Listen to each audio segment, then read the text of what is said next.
live and direct from the Golden State. It's intelligent talk media, The Denice Gary Show. Now, here's Denice Gary.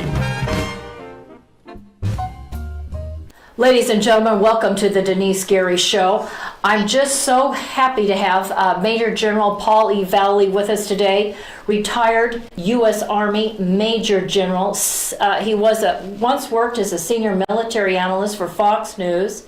He served in the Vietnam War, retired in 1993 as the Deputy Commanding General of the Pacific Command. He's an author of a book called Endgame, The Blueprint for Victory in the War on Terror. Major General Paul Vallely, thank you for coming on the broadcast today. Again, thank you, Denice, for the invitation. Well, you are more than welcome. I want to start with that U.S. Peace Initiative. You know, that's what my top secret clearances when I worked and did reports for the DOD and the CIA and the State Department. We were always having to research and write reports to these agencies regarding issues in the Middle East. I'm deeply concerned about the President's Peace Initiative. You know, I'm a strong supporter of the President. He's done so much to help, I believe, the American people. But I'm concerned about this. And you sent me an email indicating that you had been to an event called the Citizens Commission on National Security, and that was new to me. I wasn't familiar with this, and I'm thinking I need to become a member. But anyway, you had this symposium, apparently, just this last couple weeks ago. And I wanted to know if you would tell us, first of all, what you might have learned about the peace treaty, this peace initiative that the President and his team has been working on, and you know, just the highlights from this symposium. And we'll go on from there, but what did you find out about the President's Peace Initiative? Well, what the media doesn't report, Denise, that trip to Hanoi basically was for the purpose of about 4 or 5 different goals over there. It wasn't just the nuclear program, though that was the highlight one.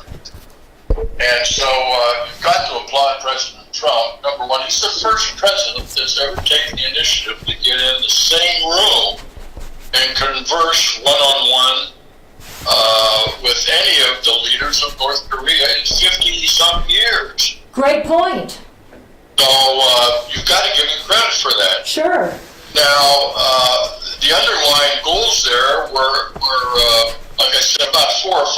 I'll try to check them off here for you. Thank you. Number 1 was the nuclear proliferation. Number 2 was ending the war, which was done by truce in Korea some 50-plus years ago, and end that. Yeah, with the peace treaty, right. Yeah, truce, that's right. So to end that completely. Mm-hmm. The third were initiatives to unite North Korea and South Korea. Mm-hmm. The fourth issue was if North Korea backs down and eliminates their nuclear development program and missile technology for the purpose of attacking other countries, that program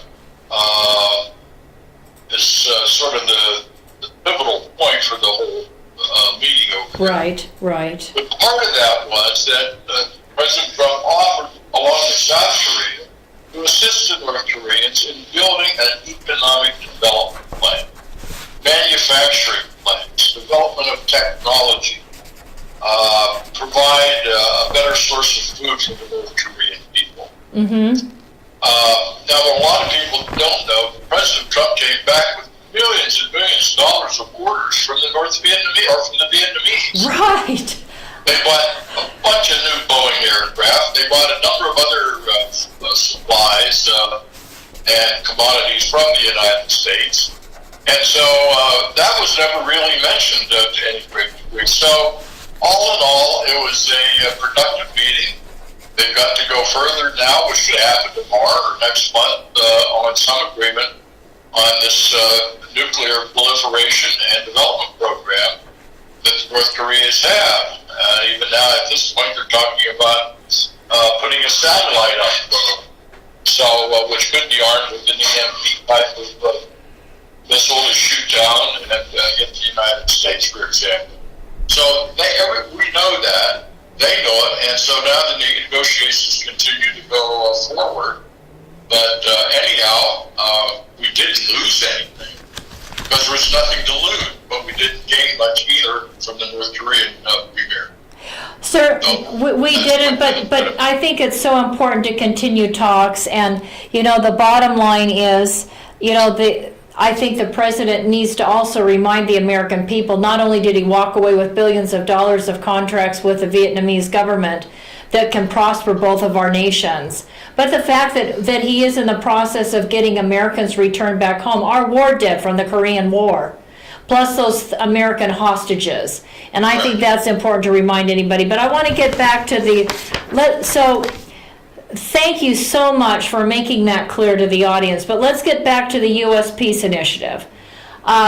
You went to that event, that symposium regarding the U.S. Peace Initiative, and I wanted you to talk to me and the audience about President Trump's initiative with respect to the Palestinians and Israel. And you just were there for the Citizens Commission on National Security a couple weeks ago. Would you speak to that? Well, yes, the commission conducted that symposium on February 26th, and it was live on CBS TV, which is a Jewish Israeli TV station. What's the name of it again? What's the name of it? JDS. JDS, okay. All right. And tell us. Several years ago, Admiral H. Lyons and myself founded the Citizens Commission on Benghazi. We're the commission that did all the background to assist Trey Gowdy in coming to some conclusion about what really happened in Benghazi. So a lot of the information that we obtained from intelligence sources and members of the armed forces that were in the Mediterranean at that time, we brought that forth to the committee in Congress. Trey Gowdy only got to the 10-yard line. He couldn't take it into the end zone. I mean, we caught several people in lies. General Dempsey, Hillary Clinton, Leon Panetta, all lied during their testimony in Congress. Yes. Now, nothing was ever done. Nothing was ever done. Nobody went to jail. Nobody was held responsible for the lives of those who were Americans that died. Now, since that time, we reorganized the Citizens Commission on Benghazi, the Citizens Commission on National Security, CCNS, and that's what it is today. How do you become a member? I'm sorry? How do you become a member? Well, you have to have a broad national security background to be a part of the commission. We only have 12 of us. There's a master's degree in international relations. I mean, could I become a member? Well, there's not a membership. Okay. Yeah, we don't have a membership. Okay. Commission itself. There's no membership involved. But certainly we get you on the mailing list. We publish something almost every week on national security. Thank you. It's just 12 of us. Okay. On that, so. I want to get involved, so I want to hear what the President's Peace Initiative is. What information have you been able to find out regarding the initiative with respect to the Palestinian problem in the Middle East with respect to Israel? What did you find out about the U.S., the President's Peace Initiative? Well, what we've done since that time, the President has put into that missile system in Israel, and we have 200 or 300 American troops that have gone and now are in Israel, standing that system up for any counterattacks or even offensive attacks regarding Iran and regarding some of the bases Iran has carefully right now. But certainly, there's never going to be a two-party solution. A two-state solution. You're saying there's not going to be. Yeah, two-state solution. There's not going to be a two-state solution. Tell us why. Well, because the Palestinians won't recognize Israel as a country. So you can't recognize them as entity because they're not a country, they're a people. Exactly. And, they occupy the Gaza, and they occupy Judea, Samaria, what we call the West Bank. Now the initiatives are going forward. Maybe it would be better for the Palestinians to be inclusive with Israel and develop the West Bank economically, and make sure that people in the West Bank all have ownership of property. That's the solution, and especially for the young people, the young Palestinians, is to be able to go to school, get educated, and develop a capitalist system within the West Bank, which they really need. The Gaza is a different story. As long as Hezbollah is there ruling things, nothing will go forward. So the focus on his initiative is really the West Bank at this time, and then trying to support Israel at bay against Hamas there, and supporting which is Hezbollah occupying out of Lebanon. Let me tell you what I think. I think, number one, there should never be a two-state solution because, first of all, the Palestinians are Muslims and they're Arabs for the most part. There's very few Christians. Most are Muslim Arabs, and because of Islam, Israel will always be considered to be an infidel nation in that part of the world. And as far as the Muslims are concerned, they've got the Al-Aqsa Mosque there on the Temple Mount, and from their perspective, they should actually drive out every Jewish man, woman, and child from Israel. So I don't see that the President of the United States. And what I wanted to find out is if you knew what his peace initiative was all about, because if he's going to call for a two-state solution, the Palestinians. I don't think he will. Good, because the Palestinians are never going to allow. Exactly. They're not going to, and what'll happen is the Palestinians have already been given money for schools. They have some schools already. They have hospitals already. The problem is they spend so much on terrorism that they're not doing a good job in terms of building up their communities, and some of those communities are illegally built. They're in Judea and Samaria, the West Bank. Let me ask you a question. Is the president aware and concerned of the fact that if the Palestinians or Muslim Arabs actually have more control of the West Bank or Judea and Samaria, that's going to create an air, land, and sea base for the Russians and the Chinese? I mean, is anybody talking about that? Not that I know of. The concern mostly is Hezbollah, based out of Lebanon, and Iran.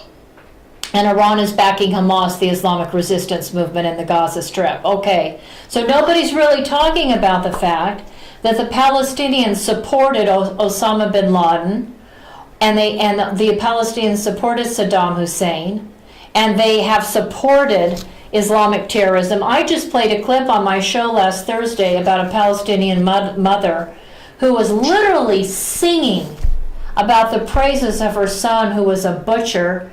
And she was using that term, butcher, only in Arabic. And she was talking about what a wonderful and marvelous son she had because he was the butcher of Jewish children. I mean, this is the kind of thing that's going on. Major General Vallely, who is next to the president that's making it clear to the president that there can never be peace between Palestinians and Israelis because Palestinians have traditionally, historically, and continue to support Islamic terrorism against Jews? I mean, is anybody making that clear to the president? Well, Jared Kushner, the son-in-law, is the primary guy on the initiatives of Israel. Well, does he make it clear? I don't know. I have no idea. I would hope he would. And then you have the Israeli desk in the State Department, Secretary Pompeo, working with the White House and the President as he supports Korea, China, and all the other things. The U.S. ambassador to Israel, Ambassador Friedman. Now he seems like a tough individual. Like he knows what's going on. Have you met him yet? No, I have not. But there's a good team there with Israel. A lot of positive things have been done. With the bad system now and supporting Israel. Right. Israel's one of the top high-tech countries in the world, developing things in medicine and technology that is surpassing even some of our companies in the United States. So that has to be protected. But now to translate that to the Arab community, particularly in the West Bank, is very important. And forget about the two-state solution. She said it's not going to work. It's never going to happen. But we can help them develop economically over there to a great deal. I guess I don't have. I guess I don't want to spend any more U.S. taxpayer dollars helping them. The United States of America spent billions of dollars trying to help them, and they. No, we don't have to. We don't have to put any money up. Israel's got a lot of money. Georgia's got a lot of money. Because the other plan is to move and create a base in western Jordan there, Jordan River, to put a lot of the Palestinians, move them out of Gaza and West Bank, starting some settlements right there in western Jordan. Yeah, I'm concerned. I'm concerned about their settlement building because usually they're building illegal settlements, and I'm just thinking with those illegal settlements will come more and more terrorist attacks. Let's move on to another topic real quick before I let you go. I know how busy you are. You said you heard about the Iranian foreign minister who was saying war with Israel. This is, ladies and gentlemen, this is the Iranian foreign minister. His name is Zarif. He said last month that war with Israel was great. Making it sound as though they were on the verge of a war. And then the next thing we read the following week, Major General, that he's abruptly stepping down as the head of the foreign ministry and offering an apology with respect to the nuclear deal and the fact that the nuclear deal has collapsed under President Trump. Do you have any thoughts on that?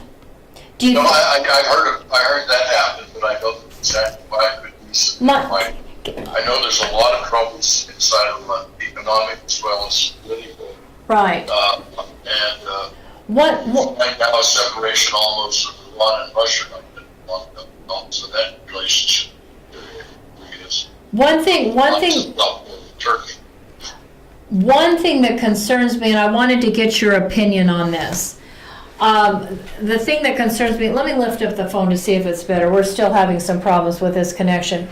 Major General, do you think that the hardliners in Iran are rising to the top in a more fierce and harsh manner? Because I remember the foreign minister, Zarif, actually took a lot of flack from the hardliners in Iran just by shaking hands with former President Obama. I mean, I just understand that the hardliners in Iran, not that he's not a hardliner too, but the hardliners made a big deal every time there was any sort of gesture of professionalism or diplomacy. Do you think it's that the hardliners are in effect trying to weed out anybody that they believe might be soft? Because if the foreign minister is correct, and they really are getting ready to launch a war because they've been trying to take over all of Syria and Lebanon and Yemen, etc., if they're going to make a go for war, and not just a cold war, but a hot war, do you think it's possible they're just weeding out all those that they may consider to be a little bit soft on the U.S.? Yeah, I think there's been a record of that. There's been a record of imprisonment of some of these people that are in jail over there right now. One of the advisory roles I play is with the Coalition of Iranian Opposition. Right. Mm-hmm. But one of the strongest hardliners is General Soleimani. He is the one to watch. He's the head of the IRGC. Right. And he's the one that really conducts all the operations outside of Iran, particularly in Lebanon, Syria and other places. So Soleimani's the guy to watch. He's the hardliner. He really is, yes. Yeah. So from that standpoint, they're standfast to eliminate Israel and to do what they can. And of course, Israel has been bombing Iranian Targets. installation build-up sites in Syria for the last 6 months. So Israel's watching everything that's going on over there as we are. Yes. So, Okay. Anyhow. I just wondered what you thought, because I just wonder if they're really trying to tighten things up so that they'll have no dissension within their own government if they decide. Dissension over there. Yes. The Wazis down where the oil is are protesting all the time. You've got the Balukis that are protesting. You've got Azerbaijanis in southern Azerbaijan. These are the 5, 6 cultural groups are particularly protesting against the government. Okay. And so they're trying to hold this government together as best they can. And of course, they use tyranny to do that. That's why there's been so much imprisonment and so on. But the young people, 65% of the Iranian population is under 30. Wow, that's a. It's not good over there. Right. And, that's why the CIOG has an opportunity, what they call Cyrus Awakens. It's the code word over there. Cyrus Awakens. In order to encourage the Iranian people to stand up and seek a free and democratic government. So, And this is a CIA operation? No, it's not. No, it's not a CIA operation. Right. But it's called Cyrus Awakens. Yeah, it's under the CIOG. CIOG, okay. All right, and the CIOG refers to?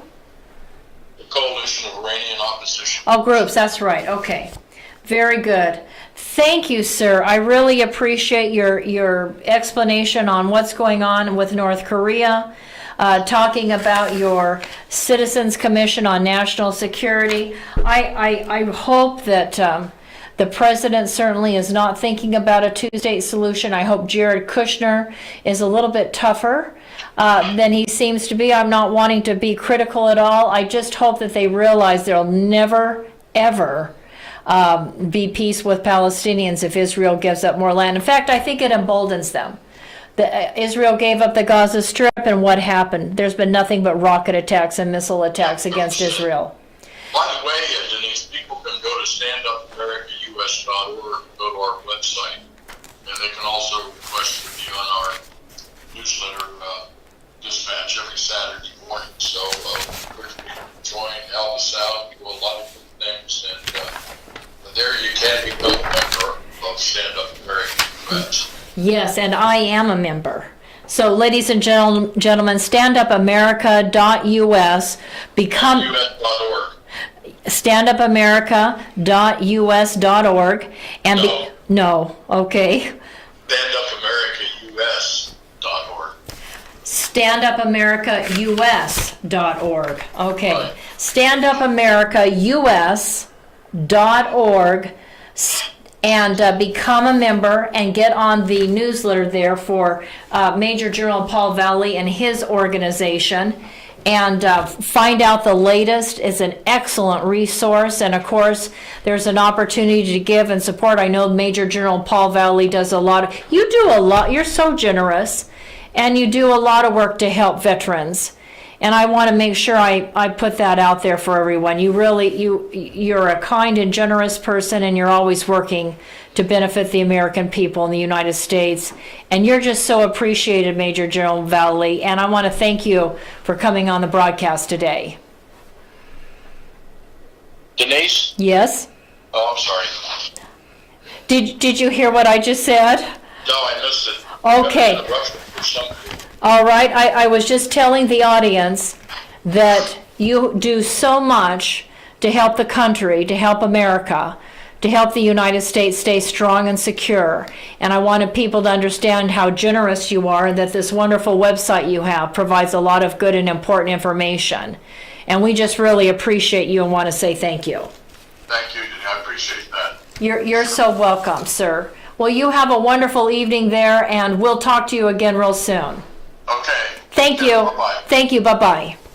Ladies and gentlemen, we're going to, sorry about that. You know, I don't usually hold the cell phone in my hand, but it seemed like we kept breaking up a little bit, and I thought when I held the phone, it seemed like it was a little better when I held the phone. Did you notice it? A little better. Seemed like it was a little better, so I'm just trying to improvise as we're going forward on the show as best I can. This particular studio, it doesn't have a phone line. As I said, we're working on getting set up in our new studio, which isn't exactly a new studio, but I think it'll be better suited, and we'll have a phone line in there, which will be a ground line, and it'll work better. But anyway, it all costs money, and we need your help. So if you want to help out, send a contribution to the Middle East Initiative. That's my 501c3, and that's why I say it. Well, it's not the Denice Gary Show. It's for the Denice Gary Show. The thing is, when you have a 501c3, you know, that's an organization where you can make a tax-deductible contribution. So you can go to my 501c3. It's called the Middle East Initiative. It's an educational foundation that you can give to and make tax-deductible donations or contributions to. It's really great. And so please do so, and help us get squared away as we grow and move forward here in California and across the nation and around the world. And so anyway, you can send it to P.O. Box 82162, Bakersfield, California 93380. Again, send it to the Middle East Initiative, P.O. Box 82162, Bakersfield, California 93380. Or you can go to my website, anewmiddleeast.com, and there's PayPal right there. It's very, very secure. I've got all kinds of firewalls and every kind of security up there. Trust me. Okay, ladies and gentlemen, we'll be right back after break. We've got, let me tell you real quick what we've got coming up. I wanted you to hear a little bit, you know, I made the point with Major General Paul Vallely about, you know, if the Palestinians ever get a state, Russia and China will be right there, because that's exactly what they do. Russia and China, Iran, right there in Lebanon, right there in Syria, right there in Iraq. They're just all over, and they're growing, which makes the United States and Israel more vulnerable, the two democracies that are standing shoulder to shoulder.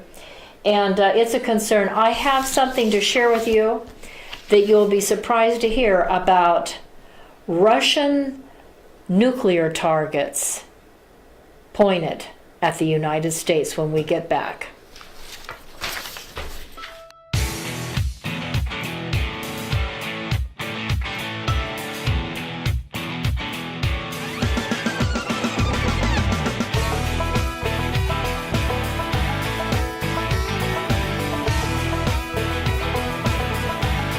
I want to tell you about a place I love to go. Frugatti's Italian Restaurant. Very few locations here provide seating outside in front of a fabulous water fountain with an atmosphere that is reminiscent to me of eating outdoors in Venice. This is real Italian food by real Italians. And what makes it even more so is owner Ralph Frugoletti, who nearly a quarter century ago brought a wood fire oven from Milan, Italy to make, like his mother, fresh homemade bread and pizzas. Moreover, Frugatti's Restaurant offers you not only the very best in Southern Italian cooking, even importing the finest ingredients for authentic Italian food, including a fitness menu. After all, Ralph has represented the United States and Italy, competing in the Master Championship Games. He knows all the right food for good fitness, so check out the menu. After today's broadcast, run over to Frugatti's Italian Restaurant and Catering at 600 Coffee Road here in Bakersfield. And after a Friday, Saturday, or Sunday service, stop into Frugatti's for a great lunch. I'll see you there, and tell Mr. Ralph Frugoletti that Denice sent you. Salute. Buon appetito. Ladies and gentlemen, when it comes to legal matters, contact Barb Reynolds. She is a contract paralegal to lawyers, and she will take good care of you.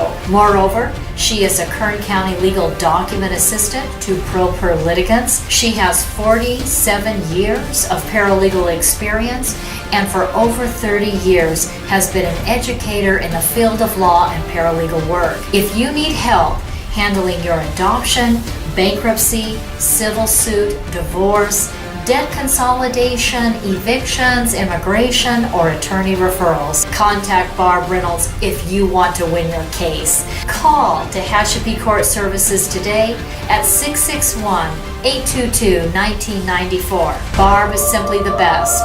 Call Tehachapi Court Services today at 661-822-1994.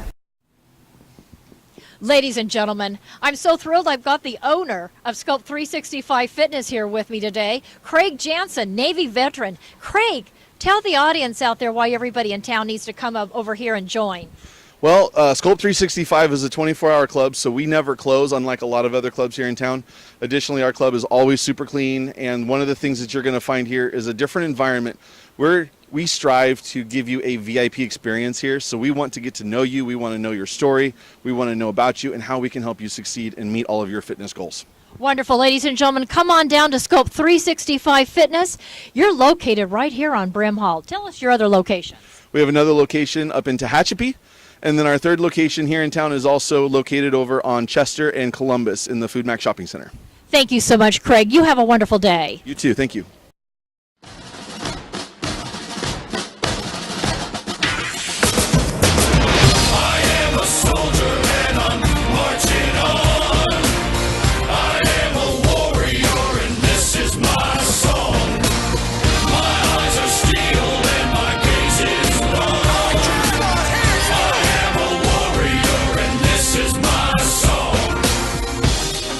So before we get to Russia, my producer just asked me a question. He wanted to know about, he's heard talk about war between India and Pakistan. And that's always a possibility. Ladies and gentlemen, there's a little area called Kashmir that's to the north. And when Mahatma Gandhi was alive and trying to negotiate with a Muslim leader who was also in India, India has been traditionally a Sikh and Hindu nation. Hindu being primary, Sikh secondary. But India has principally been a Hindu and Sikh country with also a significant Muslim population.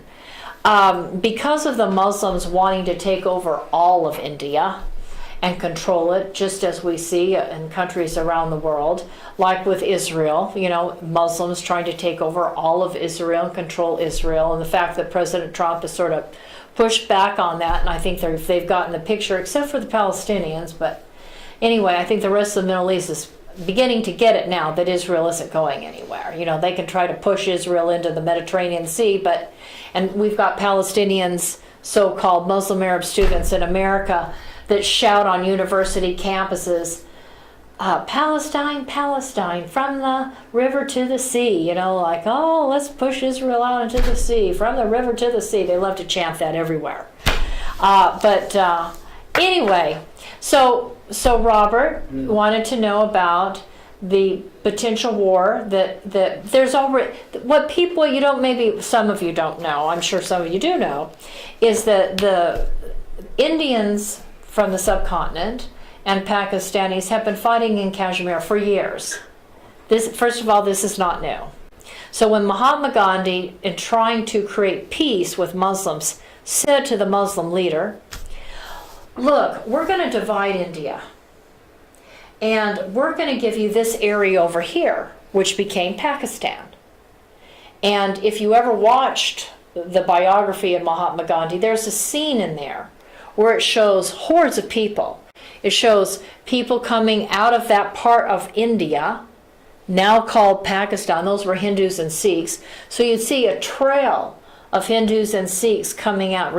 If you recall that movie, they showed it, because hordes of people left Pakistan because they were Hindu or Sikh, and then the people from India that were Muslim were supposed to, go and file into Pakistan.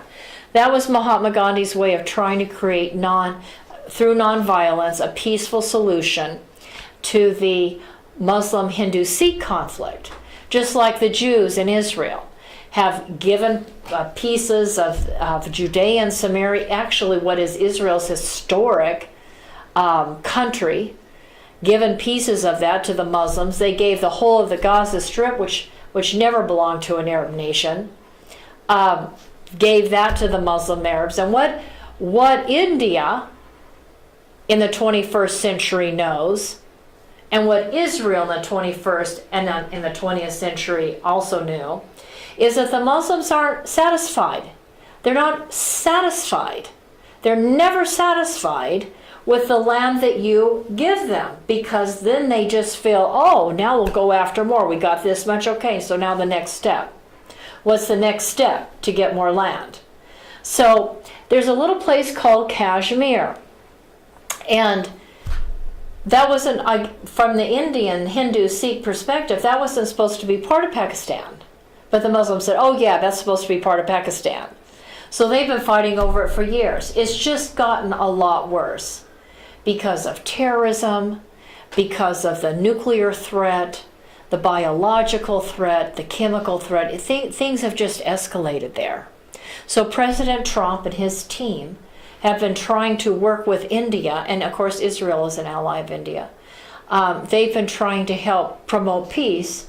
I hope that answers your question. That's my question. Yeah, so will there be war there? I really hope not, because there'll be a lot of Indians and Pakistanis dead. But you know, the Muslims that control Pakistan, by the way, pray for Christians in Pakistan. Wow. Talk about horrific persecution of Christians. It's so bad for the Christian minority. Christians are just a very small minority. Remember Asia Bibi? We've talked about her. She finally, through the efforts of the United States government, Jay Sekulow, who was an attorney to President Trump, again, President Trump being a Christian now, Jay Sekulow, a Christian, really trying to work and help Asia Bibi get out of the country. Her daughters made it out. I think the family's all out. We don't know exactly where they are. Nobody is saying. I've tried to find out. I believe her two daughters went to Canada, but that's about all I can find out. I don't think that anybody's going to say where she is, because wherever the Muslim population is, if it's in Canada or the U.S. or another country, they will come after her and kill her. I mean, it's Islam's bloody borders. You know, what can I tell you? Since Islam's inception in the 7th century. And don't even think about calling me a racist. Islam is an ideology. It's not a race. Anybody can be a Muslim. I could be a Muslim and I'm Caucasian.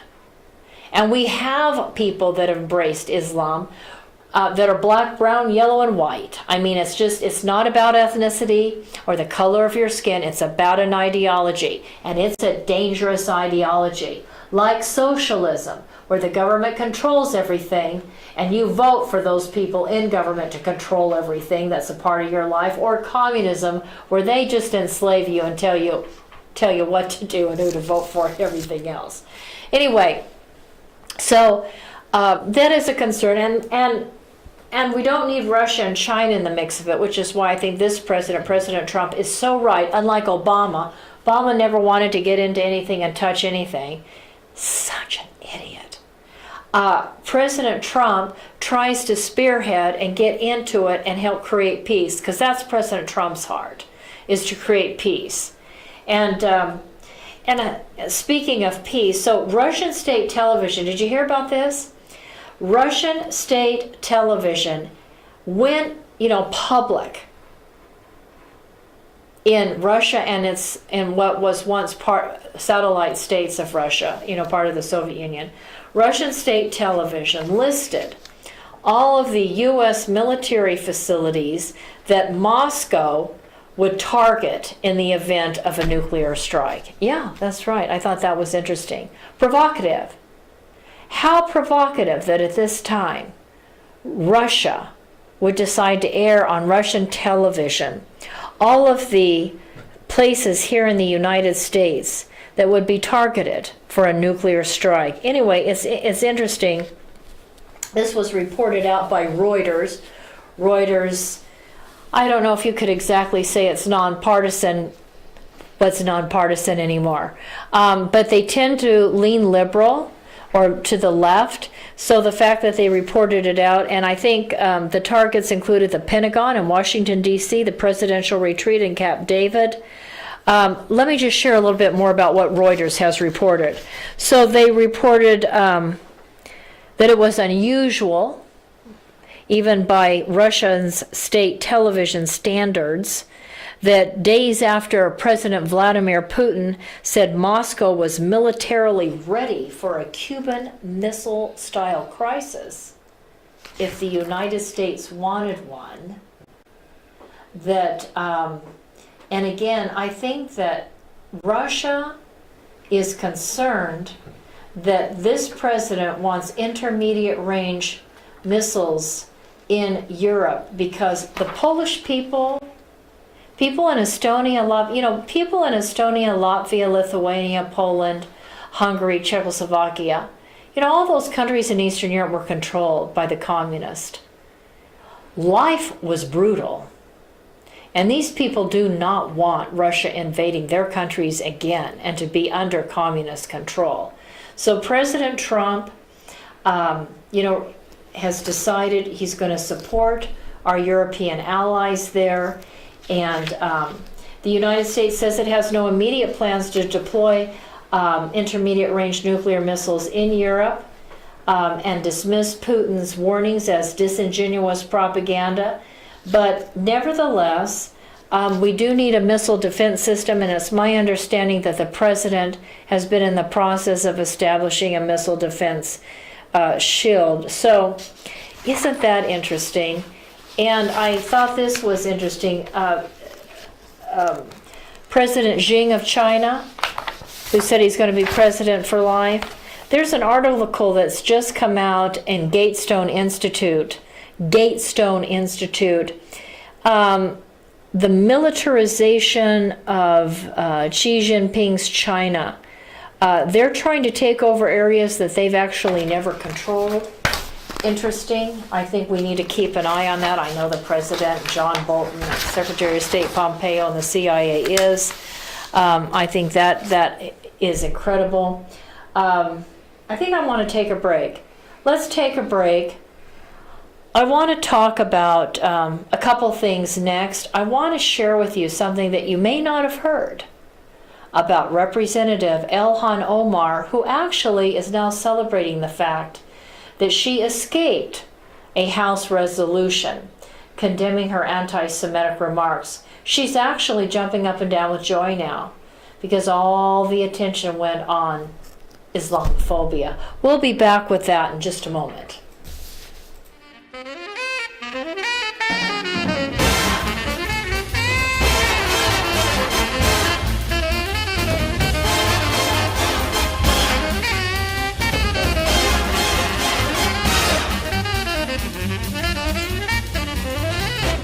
Trump has correctly stated that economic security is national security. And in the Tehachapi Mountains of Kern County resides a United States defense contractor, Antays Products. Here is the Silicon Valley of the aerospace industry, right here in East Kern. Antays Products is a forward-leaning manufacturer and distributor of hardware sold to major defense and aerospace companies. We're talking about Boeing, Lockheed Martin, United Technologies, Northrop Grumman, Raytheon General Electric, and on the list goes, as well as to every United States ally worldwide, including Israel, America's most important strategic ally in the Middle East. And for everything that flies, Antays Products is providing the parts. And with me today is the president of Antays Products, Scott Baker.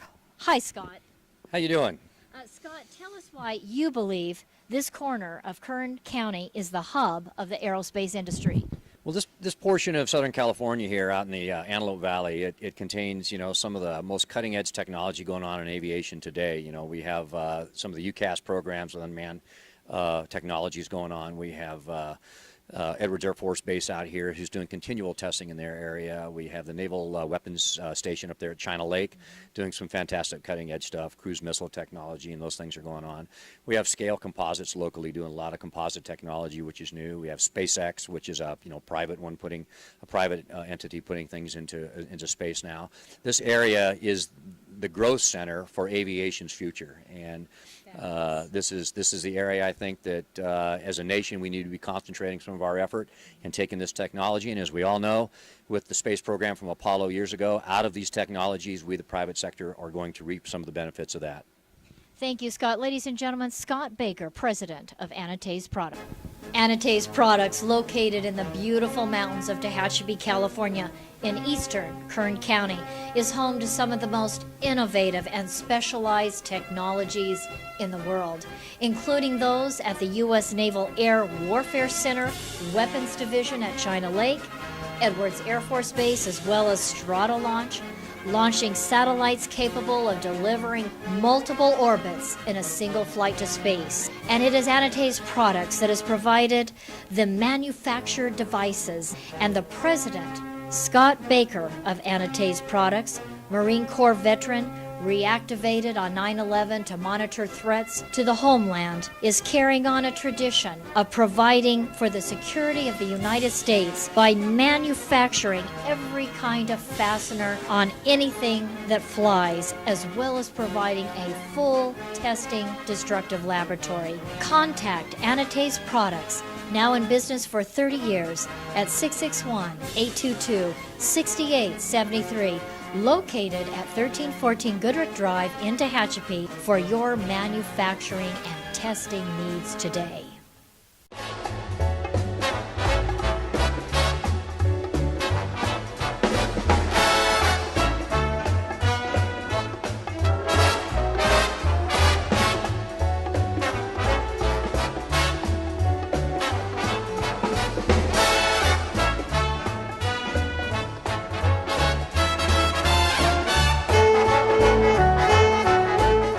So, ladies and gentlemen, wasn't it incredible that we have these Islamists in Congress that basically are sympathetic towards ISIS? You say, that is not right for you to say. Well, let me give you some history. So, Representative Omar, used to be a Minnesota Assembly member, right? She was a state elected official. So the people in Minnesota, in Omar's district, really know her, because, again, she was a state assembly member. And she called for lighter sentences for men who tried to join the Islamic State. Now, what does that say to you about this woman who's being babied and coddled by the Democrats? She called for lighter sentences for men. People don't do their homework. I haven't even heard this on Fox News. Top KKK Nazi member sides with Omar. David Duke, the infamous Grand Wizard and Nazi member, has sided with this radical Islamic terrorist supporter, Ilhan Omar, for her anti-Semitic criticism of Jewish Americans. She also endorsed, this is Omar, she also endorsed the Somali president. Now, in Somalia, you know, don't you, that Christians are terribly persecuted. And Omar endorsed the Somali president because her brother-in-law received a job in that president's administration. Talk about corruption. Somalia, a corrupt regime. Wow. And Omar's brother-in-law is now working in the Somali president's administration. I ought to do some research on that. I mean, that's incredible. She celebrates it. She also, I mentioned that she tried to get a lighter sentence for men who tried to join ISIS. In addition to that, she has come out and said that that Barack Obama's message of hope and change was a mirage, which I think so too, but we think so for very different reasons. She said it is a mirage because of the droning practices in Syria and Iraq. So remember, when Obama was president, this woman, as a member of the Minnesota State Legislature, she thought that Obama, the fact that his administration used drones to kill Islamic terrorists was a bad thing. She thought the border detention policies by Obama was a bad thing because she knows, just as I do, that Islamists and terrorists are coming across the border. It's not just MS-13 gangs. It's not just criminal aliens that are running from the law.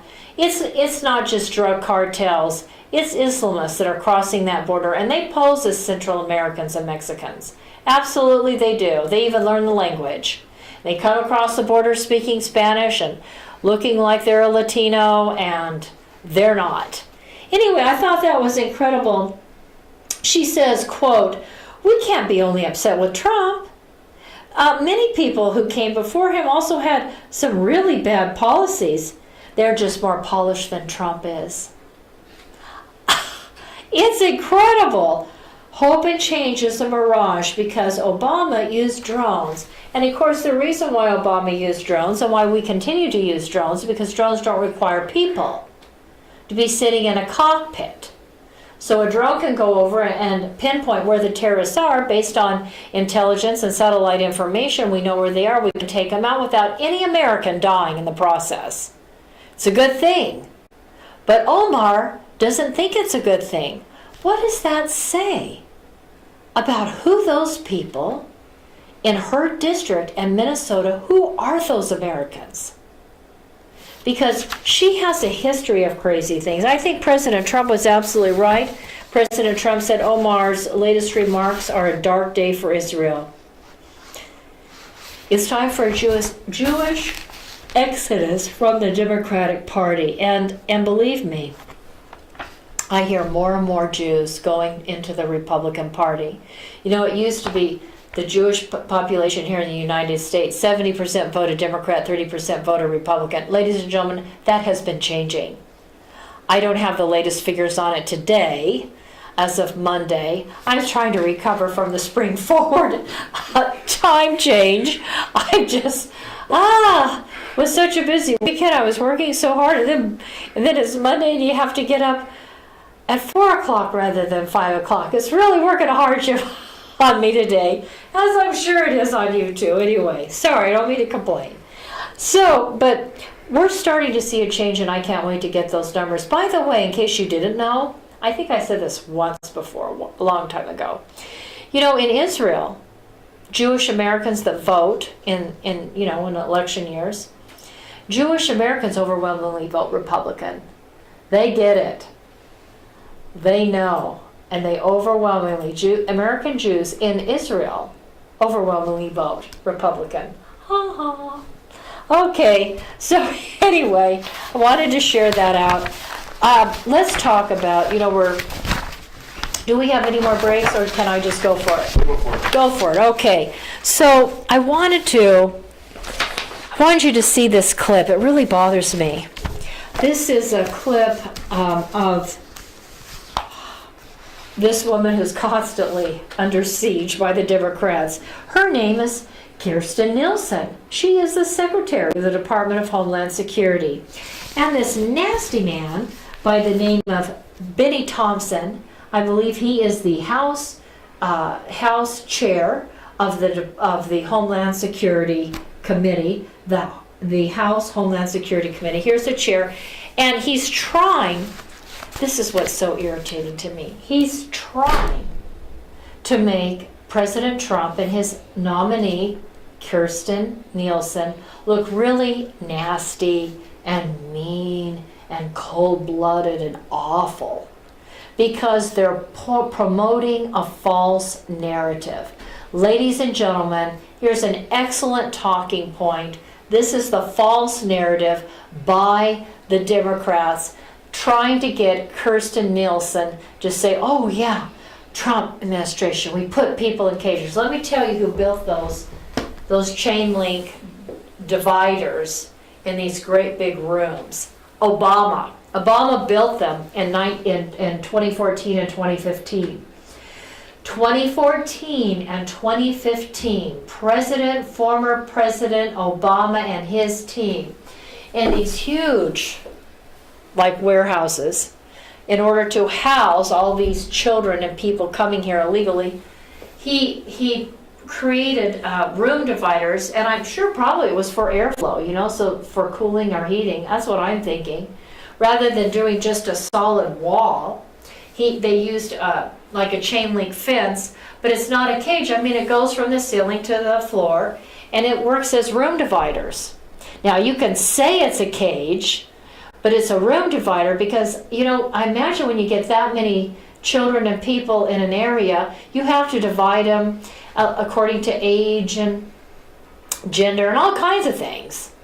So, I would think those dividers would be really excellent. So anyway, I want you, I hope you make clear to everyone that talks about the border wall, say to them, President Obama, he built those quote-unquote cages, which are room dividers for people of different ages and possibly gender. I don't know, maybe they put the women in a completely different facility. I don't know for sure, but they're basically room dividers.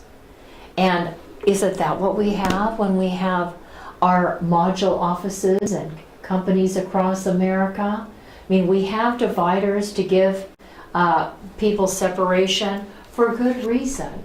There's reasons why people are separated, and usually it's for peace of mind, it's for safety, it's for lots of things. So let's listen to this false narrative being promoted by the House Democrat who is now the chair of the Homeland Security Committee. For the record, Madam Secretary, are we still using cages for children? Sir, we don't use cages for children. In the border facilities that you've been to, they were not made to detain children. As the children are processed through, they are in subparts of those facilities. Madam I don't. Secretary? Yes, I'm being as clear as I can, sir. Respectfully, I'm trying to answer your question. Yes or no, are we still putting children in cages? To my knowledge, CBP never purposely put a child in a cage, if you mean a cage like this. Purposely or whatever, are we putting children in cages as of today? Children are processed at the border facility stations that you've been at. Some of the And I've seen the cages. I just want you to admit that the cages exist. So, ladies and gentlemen, please write down these talking points. Number one, illegal immigration by illegal immigrants is cruel. It's cruel. It's wrong for them to try to come to the United States and overwhelm our resources and put us in a position where we have to put children in some kind of a facility. You don't want them out in the air, do you? We've had a lot of rain. It's been freezing cold. I mean, you got to put them in a facility, right? Right. So you can't put all the children in just one big room. So they have the room divided. So number one, illegal immigrants are unjust, and they create havoc for themselves. They don't belong coming here in the first place illegally. Myth number two. Democrats will tell you every day of the week, 24/7, there is no crisis at the border. Fact. Illegal immigration has brought the border crisis to a breaking point. Why? Because 76,000 have already been arrested for criminal activity. So 76,000 have already been apprehended or deemed inadmissible at a port of entry just last month in February. A lot of these people have criminal records. They don't belong coming here. They're involved in transnational criminal organizations. They could be involved in human trafficking, drug cartels, MS-13, all kinds of things, you name it. This fiscal year, U.S. Border Patrol has seen a 97% increase in apprehensions And even before this recent surge, President Obama called the situation at our southern border a humanitarian crisis. So Democrats, if your own president called it a humanitarian crisis, get off the back of President Trump, who's calling it a humanitarian crisis. And everybody who listens to this show, share the show out to everybody you know and tell them, if it's good enough for Obama to call it a humanitarian crisis back in 2014 and 2015, when he built those facilities with a chain link fence coming down, it's good enough for President Trump to call it the same. Right. Myth number 3, the problem at the border used to be much worse. No, it's not. We've had caravan after caravan after caravan, thousands of people. We face an unprecedented number of illegal immigrants today because of the loopholes, because Congress hasn't done its job. The Democrats are refusing to work with Republicans. Not true. Myth, a wall would not help because drugs are coming through ports of entry. No. It says it wouldn't help because drugs are coming through. No, not only do we not know the amount of drugs smuggled between ports of entry, but building the wall frees up resources to get those drugs that are coming through ports of entry. But no, we don't know that there aren't more drugs coming in those areas between the ports of entry. For all we know, it's even more. How can we keep track of it? We don't have enough personnel down there. You want your taxes raised more to pay for more resources? Myth. Law enforcement such as ICE and the U.S. Border Patrol are villains in the story. No. They're catching the drug cartel dealers. They're catching the human smugglers. They're catching people that are violating U.S. law and international law, frankly, with regards to human trafficking. No, ICE is not the problem. I don't care how much AOC jumps up and down and says, well, President Trump has divided America. Are you kidding me? Are you kidding me? I'll tell you, I felt such division when Obama was president because every other day he was calling attention to people's identity. That's all Kamala Harris does. That's all the Democrats do all day long. They call attention to the different ethnic groups and racial groups in America. And so it's constantly in our face that, we're a little different. President Trump is doing everything to say, we're all part of the American family.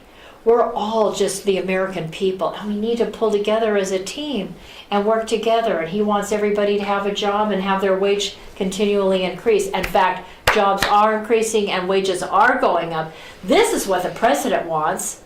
But you listen to CNN or MSNBC or any Democratic program, and they're going to tell you this president is a racist because he actually talked about drug cartels and MS-13 gangs and people that are violating the law and coming into the country illegally. As if we need to, grant them sainthood for violating U.S. laws. When did it turn upside down? When did disobeying the law become a good thing? When did overwhelming the resources here in the state of California, New Mexico, Arizona, and Texas, when did overwhelming the resources so that taxes had to keep going up to pay for arrest and incarceration and food and clothing and detention facilities and the food and clothing and medical and education of children and dealing with the drug cartels, the overwhelming of our resources, which means taxes have to keep going up to pay for it all. Last time I checked, we don't owe anybody sainthood because they crossed the border illegally and added to the debt burden of the United States of America and took jobs away from low-skilled laborers already in the United States that need a job. What about those people? Low-skilled labor that need a job. Illegals take jobs away from them. They need to fix their own country. Make it a better place to live for everyone. But they don't need to overwhelm U.S. sources. And I thought that was cruel and unjust that the Democrats, and let me tell you, when we close the show, I got to say one other thing that's really bugging me all weekend long. Jerry Nadler you know, the House, I believe he's the chair now of the Judiciary Committee. Boy, this guy's really something else. And so Nadler, Representative Nadler, you know, he sent letters out to 81 Americans that may have had some contact with President Trump. You know, think about these 81 people and pray for them. From what I hear, these 81 people can't afford to hire another round of attorneys. They had to hire. Nadler is going after the same people that Mueller already investigated. But you know, the Democrats are thinking to themselves, oh, I don't think that Mueller was able to prove collusion or conspiracy. I don't think was able to prove Donald Trump of any wrongdoing. Isn't that terrible? We're going to have to keep this. These are the Democrats of today. We're going to have to keep looking for a crime. What happened to having a crime and then investigating? No, the Democrats are looking for a crime in order to prosecute the president. And Mueller spent 2.5 years doing it, and he hasn't been able to find one. And he's basically punished. He's basically punished the Republican people by making them go into such horrific debt. They might have to spend the rest of their lives climbing out of debt because they had to pay for these attorneys. Can you imagine? Talk about harassment and political persecution. I want to see Clinton and Nadler and the Democrats that are pushing for these 81 people to now, after being investigated by Mueller, they have to, I don't know, I guess sell their homes, sell their cars. I don't know what they're going to do. But they'll have to do something, because now they'll have to hire an attorney or 2 or 3 again to go fight the Democrats who are upset because Mueller's already broken them financially and he couldn't find anything. So now the Democrats want to break people some more. Want these people behind jail. If you support me, tweet it out. Follow me on Twitter. What is it? @4NewMidEast. @4, it's the numeric value for 4. @4NewMidEast. Thank you, ladies and gentlemen, for listening. You have a great evening, and we'll be back with you tomorrow, and hopefully with a little more sleep and a little bit more rest. I hope so for all of you as well. Thank you for listening. See you tomorrow.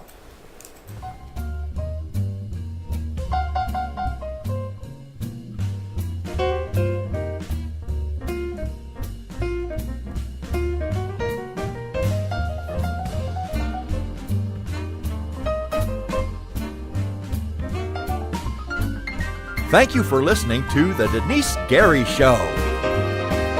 Intelligent talk media.